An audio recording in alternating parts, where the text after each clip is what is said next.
Second Chronicles chapter 36. And the people of the land took Jehoahaz, son of Josiah, and made him king in Jerusalem in place of his father, Jehoahaz, king of Judah. Jehoahaz was 23 years old when he became king, and he reigned in Jerusalem 3 months. The king of Egypt dethroned him in Jerusalem and imposed on Judah a levy of 100 talents of silver and a talent of gold. The king of Egypt made Eliakim, a brother of Jehoahaz, king over Judah and Jerusalem, and changed Eliakim's name to Jehoiakim. But Necho took Eliakim's brother Jehoahaz and carried him off to Egypt. Jehoiakim, king of Judah. Jehoiakim was 25 years old when he became king, and he reigned in Jerusalem 11 years. He did evil in the eyes of the Lord his God. Nebuchadnezzar, king of Babylon, attacked him and bound him with bronze shackles to take him to Babylon. Nebuchadnezzar also took to Babylon articles from the temple of the Lord and put them in his temple there. The other events of Jehoiakim's reign, the detestable things he did, and all that was found against him are written in the book of the kings of Israel and Judah, and Jehoiachin, his son, succeeded him as king. Jehoiachin, king of Judah. Jehoiachin was 18 years old when he became king, and he reigned in Jerusalem 3 months and 10 days. He did evil in the eyes of the Lord. In the spring, King Nebuchadnezzar sent for him and brought him to Babylon, together with articles of value from the temple of the Lord, and he made Jehoiachin's uncle, Zedekiah, king over Judah and Jerusalem. Zedekiah, king of Judah. Zedekiah was 21 years old when he became king, and he reigned in Jerusalem 11 years. He did evil in the eyes of the Lord his God, and did not humble himself before Jeremiah the prophet, who spoke the word of the Lord.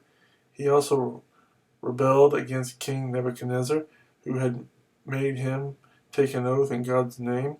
He became stiff-necked and hardened his heart, and would not turn to the Lord, the God of Israel.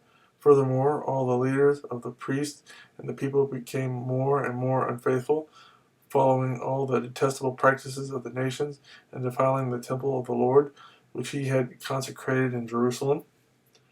The fall of Jerusalem. The Lord, the God of their fathers, sent word to them through his messengers again and again, because he had pity on his people and on his dwelling place.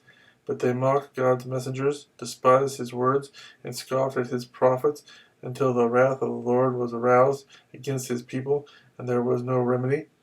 He brought up against them the king of the Babylonians, who killed their young men with the sword in the sanctuary, and spared neither young man nor young woman, old man or aged. God handed all of them over to Nebuchadnezzar.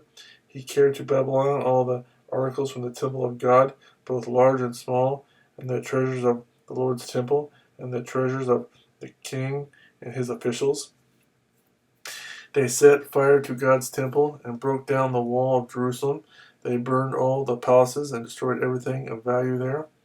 He carried into exile to Babylon the remnant who escaped from the sword, and they became servants to him and his sons until the kingdom of Persia came to power. The land enjoyed its Sabbath rests.